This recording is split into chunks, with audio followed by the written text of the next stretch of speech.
This is the Boxing Collective. We're here with former WBA lightweight champion Anthony Crolla.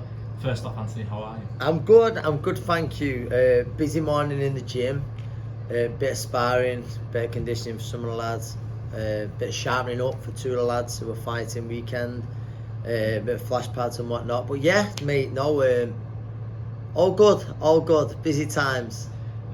We saw Will in the gym and he's fighting this weekend at Oldham Leisure Centre. Yeah. What are you sort of expecting from him on Saturday? Do you know what? William's improved an awful lot since his debut. The difference between the lad in the debut to him now is night and day. It really is. I think a bit of that's come with self-belief. Certainly not short of confidence, but not just that, like how he trains. He trains very, very hard and I think correct, smartly, you know, because he's been around boxing a lot of years, so he's not just, you know, so I believe there's method behind the madness. It's not just thrash yourself. And he looks really well. He's got a decent fight Saturday, but I expect him to look good. And him, and then obviously I've got Bobby on the same night as well. So yeah, I've got two of them on Saturday night. I watched the interview with him this last week, and he said that he's focused on the English and British titles first. Do you think a lot of fighters overlook those titles? Yeah, I do. And he's a bit off that yet, and he knows that. But he's like, that's the route of what I try and go down. And I think so many bypass that, and I think it gives fighters such a good grounding, such a good schooling, being in those domestic fights. So it helps you then when you get on that, you know, the latest stage, the European stage or the world stage. That's what it does. But I always say not enough credit is given for the British title. It's a very, very hard title to win. There's what kills me, one of my pet hates, when someone says, they go, yeah, he's not worth it. Listen, might win a British title about someone who be unbelievably, it'd be massively overachieving to winning a British title is hard. Very, very hard, and it's some achievement.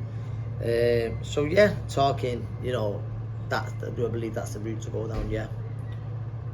Talking about Manchester, what do you think about the Manchester boxing scene at the moment? Do you think it needs something else? I think it's in good hands.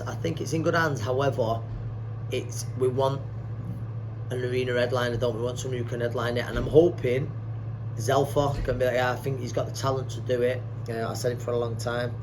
Good talent. He's got a very good story. Some of it tragic, but he's got a very good story. Can inspire kids off the estate, and I hope they get behind him. I do hope they get behind him. But yeah, that's all. As for fighters coming through, I think we've got some very good fighters coming through, some great prospects, and that'll take a little bit of time because I definitely believe in some of them. There will be headliners, but obviously we want someone who's bringing regular nights to that arena. That's the only thing in Manchester. There's not really. I know there's things as the GMX, Manchester Central stuff, which would be a nice size, but they never had boxing there. I know the cost of it. One time when I was in the fight, it's a bit sort of extortionate. But we've not really got anything in between. Even the new arena that's opening, the Co-op arena, that's massive, it's huge. So we haven't got something mid. Do you know what I mean? Like an Echo or Leeds or Sheffield. Do you know what I mean? It's a very big arena, Manchester one. But yeah, as for Manchester boxing, that in the amateurs, you know, I'm around the amateurs a little bit. There's some unbelievable prospects coming through. The Josh Taylor and Jack Catterall press conference took place yesterday and in Edinburgh on Monday. I just wanted to know, who do you think's got the edge at this current moment? Do you know what? It's tricky because I've spoke to both lads, and I think with it, and you just speak to the last person who was just went, they think I'm emotionally involved. I said, I'm not. But he did seem a lot more chilled out than normal because he normally is the fiery type, isn't he? But I think with Jack, there's a lot more excitement there, isn't there? There's a lot more in the sense where, man, I'm finally getting my chance. I never thought I was going to get this fight. Now I've got it again. I'm buzzing.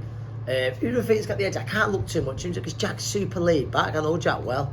Super laid back, so I don't think he's riled up or anything. I think Josh is doing a good job. He doesn't look emotionally involved whatsoever. And he's speaking with confidence as well. I've heard him away from the cameras. That's what I prove. He's like, I'm a level above him. Obviously I didn't do that last time out. It's a top fight, honestly. I'm really sort of intrigued by it. If I was to say to you, if you could give us a quick prediction, I think got to make Jack a favourite in the sense where he was very unlucky in the first fight. The fight, which I was surprised that he's at 140 again, but then that one thing I think needs taken off to Josh, because he's not making it at catch weight, so there's no excuses. So I think, no, I respect that. I think, listen, if you're going off the first fight, how the first fight went, I think both are going to be better. Different training team for Josh, but I think, you know, you make Jack a favourite. You know, he was hard done by, but I do believe we'll see a better Josh Taylor, but I also believe we'll see a better Jack Catterall as well. It'd be interesting. I wouldn't be surprised if there's a little bit more of a chess match as well, but I think it'd be a better fight to watch. Yeah, definitely. And then just talking about Project Boxing, founded by yourself, yes, and Dom McGuinness.